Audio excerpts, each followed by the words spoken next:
Hai Sobat Langsing, kembali lagi dengan saya Coach Andri di YouTube channel kami, Evolution Fitness Coach. Di video kali ini kita akan membahas tentang bagaimana cara mengatasi supaya kalian nggak lebaran pada saat lebaran nanti. Nah, pasti kalian mungkin sudah berusaha untuk menurunkan berat badan di bulan puasa atau bahkan sebelumnya. Nah, gimana caranya nanti pada saat lebaran ini kalian nggak lebaran?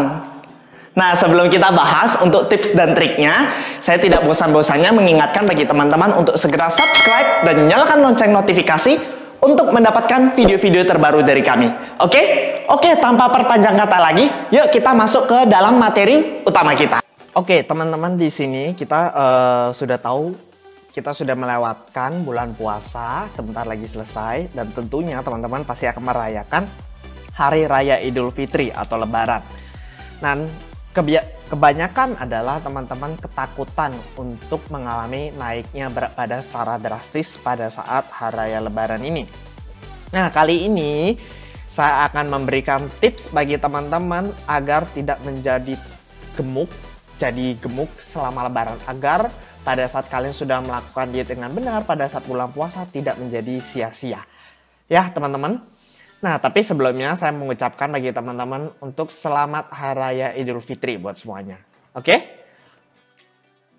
kali ini saya akan memberikan beberapa tips yang bisa kalian gunakan untuk menghadapi Hari Raya Lebaran. Pertama, hilangkan mindset cheat day.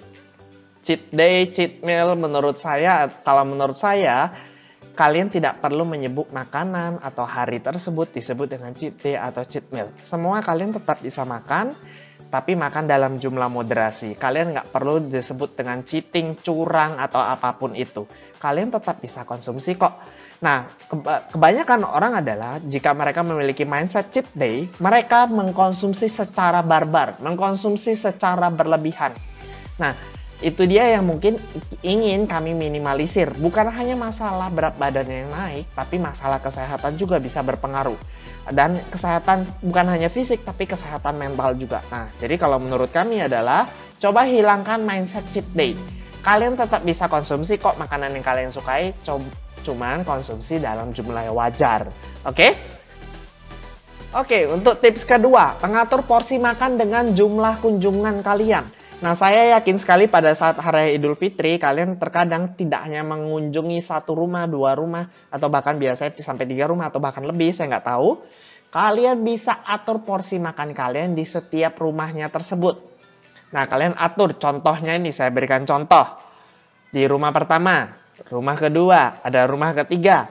Kalian bisa atur, bisa dengan kalian mengkonsumsi dengan jumlah yang sama banyaknya. Jadi sedikit-sedikit kalian konsumsi di rumah 1, rumah 2, rumah 3. Kalian konsumsi sedikit-sedikit. Atau kalian bisa atur juga konsumsi makan lebih banyak di rumah 1, di rumah 2 dan 3 kalian bisa konsumsi lebih sedikit. Jadi intinya adalah gimana caranya kalian mengatur supaya porsi makannya tidak terlalu berlebihan. Supaya kalian tidak menjadi begah. Oke? Karena ini juga sangat berpengaruh terhadap asupan kalori kalian, ya. Oke, tips yang ketiga, prioritaskan protein dan sayuran. Kenapa sih selalu protein dan sayuran terus kalau kita bicara masalah mempertahankan berat badan atau menurunkan berat badan? Karena kembali lagi, protein dan sayuran memiliki sifat yang mengenyangkan. Kalian bisa lihat, kalian akan sangat sulit mengkonsumsi secara berlebihan protein dan sayuran ini. Nah, sarannya adalah kalian bisa prioritaskan kedua hal ini dulu, baru kalian bisa tambahkan yang lain. Oke? Karena pada saat Idul Fitri, saya yakin sekali kalian akan sangat mudah kelebihan makan karbohidrat dan lemak. Tapi coach, kok seringnya masalahnya di lebaran ini protein sama sayurannya tuh munculnya nggak bentukan seperti itu. Tapi bentukannya kayak gini nih.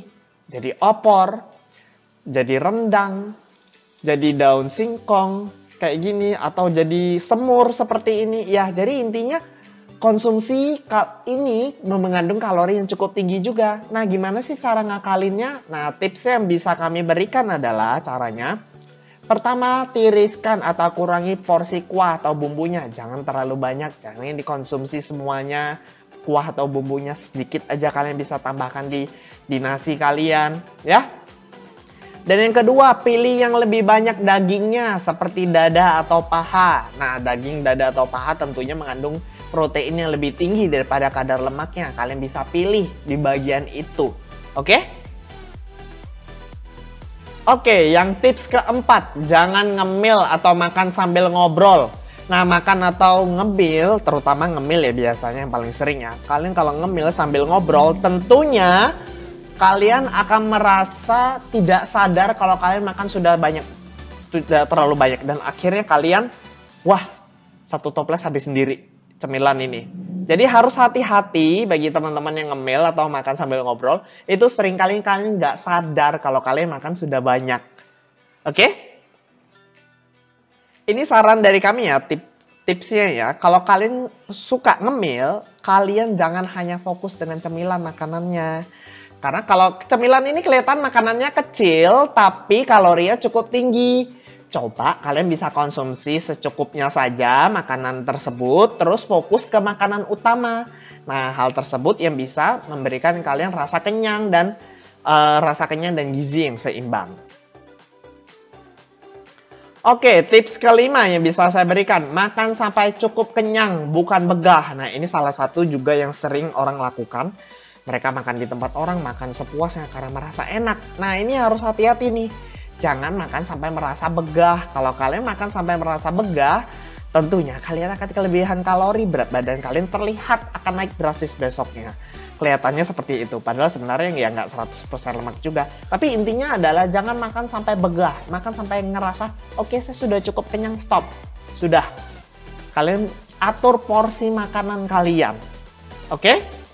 Nah, dan itu kalau kalian makan secara berlebihan, tidak hanya masalah kalori juga, kalian akan merasa tidak nyaman juga dalam pencernaan kalian. Dan efeknya bisa sampai besok juga loh, bahkan. Oke, jadi hati-hati ya. Ini gimana sih supaya nggak makan sampai begah? Saya makan tiba-tiba udah tahu-taunya udah begah aja. Oke, saya berikan tips buat kalian. Bagi yang punya masalah kalau tiba-tiba udah begah aja makannya. Pertama, pelankan makan kalian. Pelan, kunyah dengan pelan. Jadi makanan kalian itu kunyah lebih banyak. Kalau kalian kunyah makanan lebih banyak, otomatis biasanya tubuh kalian, otak itu memberikan sinyal ke pencernaan bahwa sudah kenyang itu membutuhkan waktu kurang lebih 20 menit. Tapi kalau kalian makan terlalu cepat, tentunya otak itu belum sempat memberikan sinyal tersebut. Dan akhirnya kalian malah jadi, akhirnya kelebihan konsumsi makanan jadinya. Nah, sarannya adalah jangan, kalian bisa pelanin makanannya tadi. Dan yang kedua, kalian bisa gunakan tips ini, minum segelas air terlebih dahulu sebelum kalian makan. Ini sangat membantu sekali kalian supaya tidak menjadi begah. Oke? Tips yang keenam, berani mengatakan tidak jika berlebihan. Nah, ini nih biasanya tuan rumahnya maksa harus makan. Ayo makan lagi, ayo. Ini tambah lagi, ini tambah lagi. Nah, kita berani mengatakan tidak. Dan kalau kita merasa sudah cukup kenyang, katakan tidak, kita sudah cukup. Kita nggak bisa makan terlalu banyak. Oke, jadi itu juga salah satu hal yang harus kita lakukan kalau kita merasa sudah kenyang. Jangan memaksa tubuh kalian. Oke, makan yang sudah terlalu kenyang tentunya kalian tidak bisa menikmati juga makanan kalian. Oke? Dan makan sampai begah juga tadi seperti yang saya bilang bisa menyebabkan kelebihan kalori dan merasa tidak nyaman dalam pencernaan kalian. Dan sarannya kalau mereka benar-benar maksa dan kalian benar-benar tidak enak, kalian bisa minta bungkus makanan tersebut. Kalian bisa bagi ke saudara, keluarga, atau bahkan ke orang lain yang kalian temukan di pinggir jalan. Tentunya akan berbagi rezeki juga membagi dengan berkah terhadap saudara-saudara kita lainnya, ya kan? Oke, selanjutnya tips yang terakhir yang bisa kami berikan, gak usah panik. Ini sering banget nih orang mereka merasa oke, saya besok lebaran saya nggak mau ini, saya diem di rumah aja karena takut nanti diajak makan ini itu, takut berat badanku naik, jadi nggak bersosialisasi, nggak punya teman jadinya, atau nggak berkunjung ke keluarga karena takut makan. Gak usah sampai segitunya teman-teman, gak usah panik. Kalian makan lebih banyak satu hari itu nggak langsung membuat diri kalian menjadi gemuk. Dan makan sehat satu hari nggak langsung membuat kalian menjadi langsing. Dan yang paling penting adalah kebiasaan kalian sehari-hari yang sangat menentukan. Jadi nggak usah panik ya. Kalau semuanya satu hari kalian berpikir, aduh berat badanku langsung naik besoknya. Sebenarnya yang kelihatannya naik berat badan kalian itu bukan berarti lemak tubuh kalian yang naik semua. Nah, kalian bisa perhatikan, yang naik belum tentu lemak semua ini. Bisa jadi lemak, sebagiannya lemak tubuh, sebagiannya ya makanan kalian masih dalam pencernaan. Wajar dong berat badannya kelihatan naik. Terus yang ketiga, air dalam tubuh. Kalian makan karbo lebih banyak, otomatis tubuh kalian menyimpan air lebih banyak. Kalian mengkonsumsi garam lebih banyak, sodium, otomatis tubuh kalian menyimpan air lebih banyak. Dan itu adalah hal yang wajar.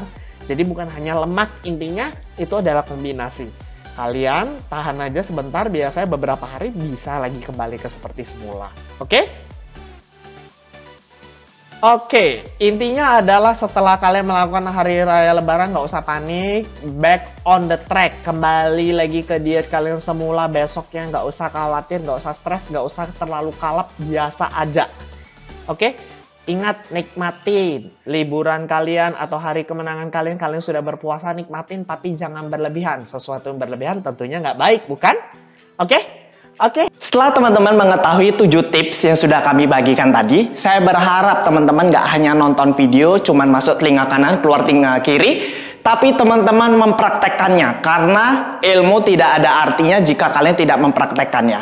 Oke, sekian aja untuk video kali ini. Bagi teman-teman yang punya pertanyaan, saran, dan kritik, kalian bisa tuliskan langsung di kolom komentar. Dan jangan lupa juga bagi teman-teman yang merasa video ini bermanfaat, jangan lupa untuk share ke teman-teman yang kalian membutuhkan. Oke, sekian aja untuk video kali ini. Saya Andri Chandra, mohon pamit undur diri. Sampai jumpa.